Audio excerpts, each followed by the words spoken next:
Sericulture किसे कहते हैं। हम सब जानते हैं रेशम के कपड़ों की अहमियत क्या होती है। रेशमी कपड़ों का सबसे पहले स्टार्ट तो चाइना में हुआ था, आपको पता होगा। रेशम जो होते हैं वो प्रोटीन के बने होते हैं, इनका निर्माण रेशम के कीट करते हैं। हालांकि आप देखेंगे, अगर आप नक्शा देखेंगे यहाँ पे जो फिगर दिख रहा है, इसमें रेशम मार्ग सिल्क रूट था जिस पर कनिष्क ने अधिकार भी कर लिया था।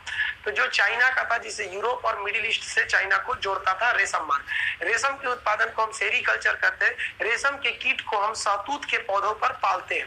इस कीट की कितनी अवस्थाएं होती है, रेशम कैसे निकलते हैं, चलिए इसको हम लोग जान। देखिए, रेशम के कीट का सबसे बचपना अवस्था होता है लार्वा। इस समय उसकी लार की जो ग्लैंड होती है, स्लाइवरी ग्लैंड, वो बन चुकी होती है, लेकिन वो उससे रेशम नहीं बना पाता है। लेकिन प्यूपा अवस्था में जब जो आता है ना, यानी जब वो यंग एज में आता है, तो उसे कहते हैं प्यूपा अवस्था। इस स्टेज में वो सबसे पहले रेशम का निर्माण करता है। लेकिन इस स्टेज में ज्यादा रेशम नहीं होता है कि हम उसके एक इंडस्ट्री बना सके। लेकिन जब वो कोकून स्टेज में आता है, कोकून अवस्था में, तो सबसे ज्यादा रेशम का उत्पादन करता है। ये उसका बुढ़ापा अवस्था। वैसे भी आप जानते हैं बूढ़े लोग कितना ज्यादा थूकते हैं, एक एक कटोरा थूक देते हैं।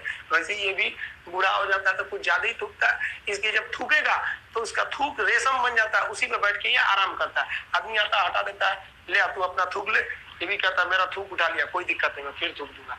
फिर थूकता है, फिर रेशम का निर्माण हो जाता है। इसे हम लोग कहते हैं सेरीकल्चर। ये बहुत बड़े पैमाने पर होता है। रेशम के टोटल 4 कैटेगरी होते हैं। हमारे यहाँ हिंदुस्तान में टोटल रेशम के 4 कैटेगरी होते हैं। चलिए देखते हैं 4 कैटेगरी। देखिए, रेशम के हम 4 कैटेगरी को देखते हैं, मालबरी, ईरी, टमर और मूंगा। भारत में ये चारों कैटेगरी के रेशम होते हैं, जिसमें उनका परसेंटेज इस हिसाब से है। सबसे ज्यादा मालबरी होता है। ये परसेंटेज पॉइंट में कुछ आगे पीछे हो सकते हैं। भारत में सबसे ज्यादा रेशम का उत्पादन कर्नाटक में होता है। रेशम प्रोटीन का बना होता है, जबकि जूट, जूट आप समझते हैं, जूट को हम लोग हिंदी में पटसन कहते हैं। जूट जो होता है हिंदी में इसे कहेंगे पटसन।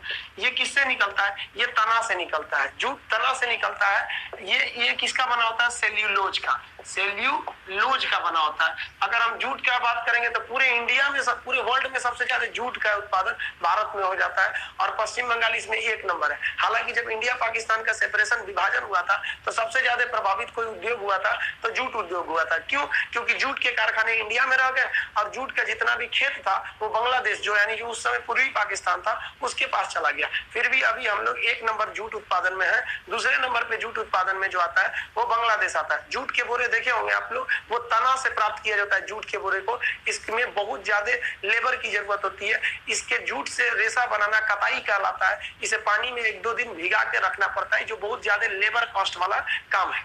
आप इसको, जूट को आप देख